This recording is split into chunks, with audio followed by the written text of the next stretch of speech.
10 after 6 o'clock in this Wednesday morning, and we have with us James Husbands of Solar Dynamics. He's also a huge entrepreneur. He knows about making businesses better, and we will learn from him today how we can all make our businesses better. Mr. Husbands, good morning to you. Good morning. Thank you very much for having me. Good morning. Better businesses require better assembly lines or better assemblers, as in people? What is it? You need both. First of all, the business concept. What kind of business do you want to be in? And what would that business look like? If it's in a supermarket type business, it's very different to manufacturing. If it's a service industry, and some manufacturing businesses also have service components of them. In fact, all businesses have service components. Yes. But in terms of outward service to the customer rather than just being served in the place of business.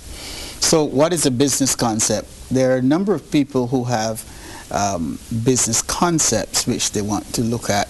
What are the things they want to look at? What are the critical things? Okay, you have a business concept, you need a finance, you need human resources, you need also a place to operate. So location.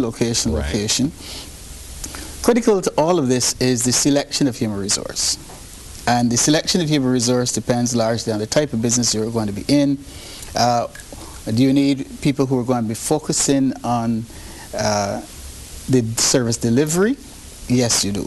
Do you need people who are bright? Yes, you do. But of course, the main thing is attitude. What is the attitude of the individual to the person they're serving? And attitude is huge in the whole concept. And we always look for someone who has the right work attitude, right attitude, then the right work ethic. And so these are, sometimes we find that we don't have enough. Sometimes we confuse the right work attitude with docile behavior. That's not necessarily what we're talking about, somebody who we can take and whip into shape.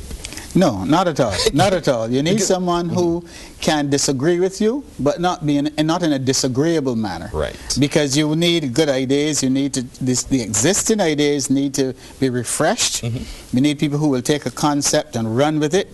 So you need a group of diverse individuals who can say, okay, this is what we've been doing. This is the way we've been doing it. But here's a new idea, or here's a new concept. Well, you know, Mr. Husbands, it's all well and good to talk about maintaining the right attitude. We all put on our good face in the interview and perhaps in the first 6 weeks of employment. How do we maintain that attitude and keep motivated when the shine of the newness of the job has worn off? That is the first critical problem we have, you know. The person who you interview is not necessarily the same person who turns up to work. There you go. And even we find that fairly often. So you really... That's why there is a getting to know you period. That's why you need perhaps someone within the organization to mentor the person coming in. But you need people to give you the feedback. Is this person the right person for our type of business?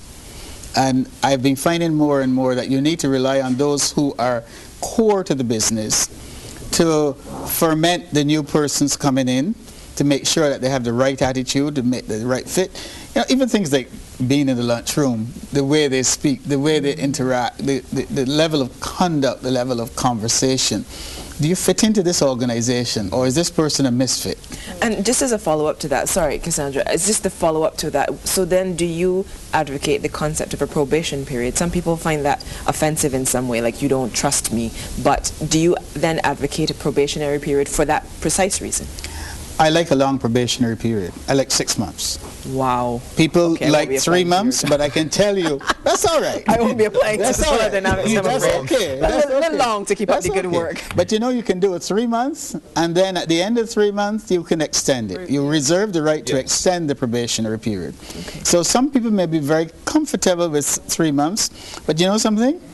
If you're good at what you do, the length of probation doesn't matter. Does not matter. It may go by and you wouldn't even realize, you wouldn't realize you're it. doing If you're not putting on, it doesn't matter. Right. If you're putting on, you need a shorter period even. Okay, I want to go back a little bit, obviously very much related, but in the beginning you mentioned that, you know, you have to decide what kind of business it is, so you know whether you're going to get, your HR team is critical, you know, they are related. You need to know what type of business so you know how to structure. How do you decide, what are some of the things you have to consider to decide how critical your HR team is to the business and things like that? The HR team is always critical. In smaller businesses, of course, we don't have an HR team.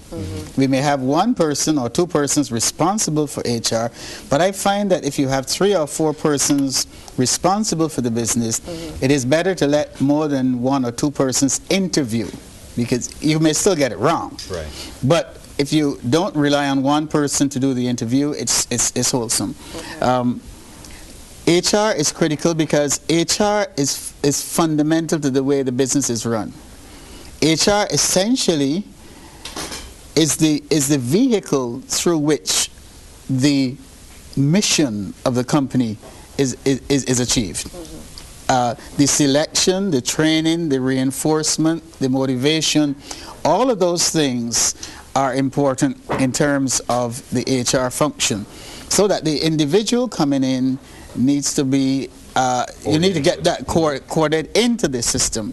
But HR's function in actual fact is to make sure that the mission of the company is delivered through its people. And vice versa, that the desires, wants, wishes perhaps, and concerns of the employee are also filtered back up. Is that also part of the mission of the HR? That is a very critical mission, and very often we're doing more than meets the eye.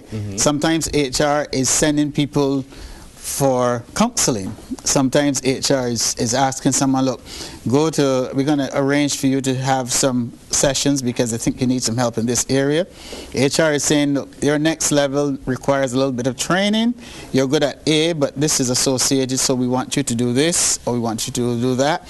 Or here's something which we find that you need to take a bit of a file and work with. Yes, yeah, make it a little smoother. So HR encompasses a lot of things, but really the HR function is to prepare the individual and keep the person ready, willing, and able to deliver on the mission of the company. Okay. Are you an advocate of retraining? If, let's say, despite the probationary period, I apply for a job as a clerk typist, but more and more you realize that I'm good with numbers. Somewhere in there, is there any scope for, and do you advocate kind of a lateral movement across departments depending on the skill set that an employee shows over time? Yes. For example, we have 2 persons now in customer service who actually started out in reception. Okay. Okay, so this is the first stage, and you do this well. You meet and greet our customers, you look after them well, you hear all the concerns, you hear all the praise. Now, can you transition that to customer service?